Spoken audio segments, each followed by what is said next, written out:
بسم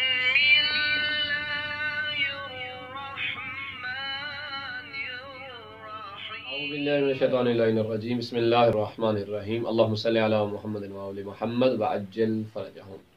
میرے معزز مومنین بہن بھائیوں، 15 شعبان کی رات بڑی عظیم رات ہے، استغفار مناجات کی رات ہے، اور آج ہم آپ کو اس رات کے مختصر سے اعمال بتائیں گے جو اعمال آپ نے ضرور کرنے ہیں، اس لیے کہ 15 شعبان بلرتبہ سعادت جناب امام زمانہ علیہ السلام کی بھی رات ہے، اور روایات بتاتی ہیں کہ معصوم فرماتے ہیں جس طرح اللہ نے شب قدر کو رسول اسلام کے لیے قرار دیا ہے، اسی طرح شب نیمہ شعبان کو اہل بیت کے لیے قرار دیا ہے۔ اور روایت بتاتی ہے کہ جس طرح شب قدر کی اہمیت ہے بعد از شب قدر، ویسی اہمیت ہی شب نیمہ شعبان کی ہے۔ تو آئیے میں آپ کو مختصر لیکن اہم اعمال ذکر کرتا ہوں آپ کی خدمت میں، تاکہ کوشش کریں یہ سارے اعمال انجام دیں، اور اگر ممکن نہ ہو تو جہاں تک ممکن ہو یہ اعمال انجام دیے جائیں، اور کم از کم 15 شعبان کی رات کو شب بیداری ضرور کی جائے، احیاء اللیل ضرور کیا جائے۔ جو دل 15 شعبان کی رات کو بیدار رہتے ہیں جو ہے وہ مردہ نہیں ہوں گے کہ جب تمام دل مردہ ہو جائیں گے۔ تو آئیے میں آپ کو ترتیب کے ساتھ تمام اعمال بتاتا ہوں۔ سب سے پہلے اس رات کا غسل کیا جائے۔ غسل کرنے کے بعد جس قدر ممکن ہو آپ نے استغفار کرنا ہے، اور کثرت کے ساتھ آپ نے صلوات پڑھنی ہے۔ اس کے بعد مفاتیح الجنان تحفۃ العوام اپنے پاس رکھیں، اور اس کے اوپر موجود جتنے اعمال ہیں جہاں تک آپ کی طاقت، آپ کی ہمت آپ کا ساتھ دے وہ اعمال انجام دیں۔ نمازیں قضاء عمری پڑھنا چاہیں، نوافل پڑھنا چاہیں، جہاں تک ممکن ہو وہ پڑھیں۔ لیکن میں اپنے اس میسج میں آپ سے مخاطب ہوں ان اہم اعمال کی طرف کہ جو ہیں تو بہت کم، لیکن ایک ایک عمل اپنے وجود میں بہت زیادہ اہمیت رکھتا ہے۔ اگر میں آپ کو ان میں سے پہلا عمل بتاؤں تو وہ یہ ہے کہ زیارت امام حسین علیہ السلام۔ زیارت امام حسین علیہ السلام 15 شعبان کی رات کا سب سے اہم عمل ہے۔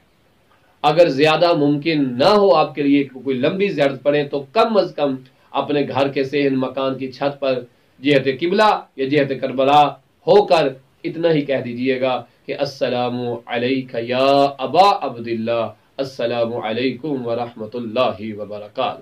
15 شعبان کا اہم ترین عمل زیارت امام حسین علیہ السلام ہے۔ آپ کربلا کے قریب ہوں تو کربلا جائیے، کربلا لوگ جا رہے ہیں تو ان سے التماس کریں کہ آپ کی نیابت میں وہاں سلام پڑھیں، اور اس کے ساتھ ساتھ جیسے بھی ممکن ہو زیارت امام حسین ضرور کیجیے گا۔ اور انشاءاللہ تعالی ہم جب کربلا جائیں گے تو تمام مومنین کی نیابت میں 15 شعبان کی رات کو بارگاہ امام حسین میں سلام ضرور پیش کریں گے بشرط زندگی انشاءاللہ تعالی، اور آپ کے مرحومین کی طرف سے بھی پڑھیں گے انشاءاللہ تعالی۔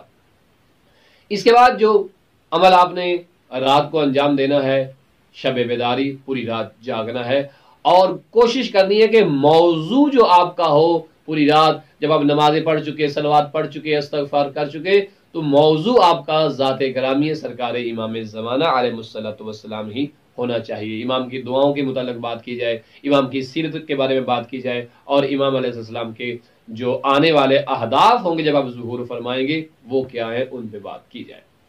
اس کے بعد مفاتیح الجنان میں چھوٹی چھوٹی آدھے صفحے کی چند دعائیں ذکر کی گئی ہیں، وہ ساری پڑھیں، نہیں تو کم از کم ان میں سے کوئی ایک دعا جو ہے وہ ضرور پڑھیے گا۔ اس کے بعد امام جعفر صادق علیہ السلام سے منسوب بھی ایک دعا موجود ہے، اس کی تلاوت بھی ضرور کیجیے گا۔ وہ صلوات کہ جو ہم ہر شعبان کے دن کو زوال کے وقت پڑھتے ہیں، بالکل آدھے صفحے کی وہ صلوات ہے، وہ ضرور پڑھیے گا 15 شعبان کی رات کو۔ 100 مرتبہ تسبیحات 4، سبحان اللہ والحمد للہ ولا الہ الا اللہ واللہ اکبر، 100 دفعہ اس کی تلاوت ضرور کیجیے گا۔ اور آج کی رات کا وہ اہم عمل کہ جو ہم الحمدللہ ہر شب جمعہ کرتے ہیں یا اس کے علاوہ بھی ہماری محافل میں اس کا تذکرہ ہوتا ہے، اور وہ ہے دعائے کمیل۔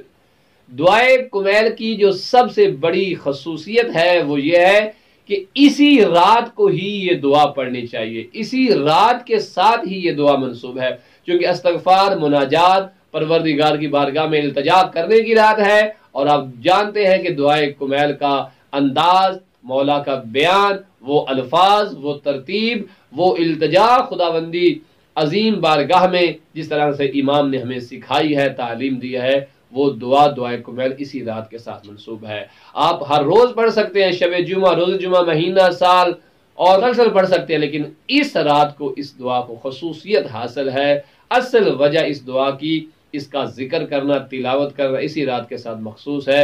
اجتماعی طور پر یہ دعا پڑھی جائے، اگر اجتماعی طور پہ ممکن نہ ہو تو انفرادی طور پہ یہ دعائے کمیل ضرور پڑھی جائے، اور ترجمے پہ بھی غور کیا جائے، تاکہ ہماری آنکھوں سے اگر مچھر کے پر کے برابر بھی آنسو آ گیا تو یقیناً وہ ذات عظیمہ، وہ ذات کریمہ، وہ ذات رحیم ہمارے اوپر ضرور اپنا فضل و کرم ضرور فرمائے گی انشاءاللہ۔ اس کے علاوہ نماز شب، تہجد کی نماز آپ نے ضرور پڑھنی ہے۔ نماز شب 11 رکعت ممکن ہو پڑھیں، 3 رکعت ممکن ہو پڑھیں، چاہے 1 رکعت وتر جو ہے وہ پڑھیں، لیکن نماز شب 15 شعبان کی رات کو ضرور انجام دیجیے گا۔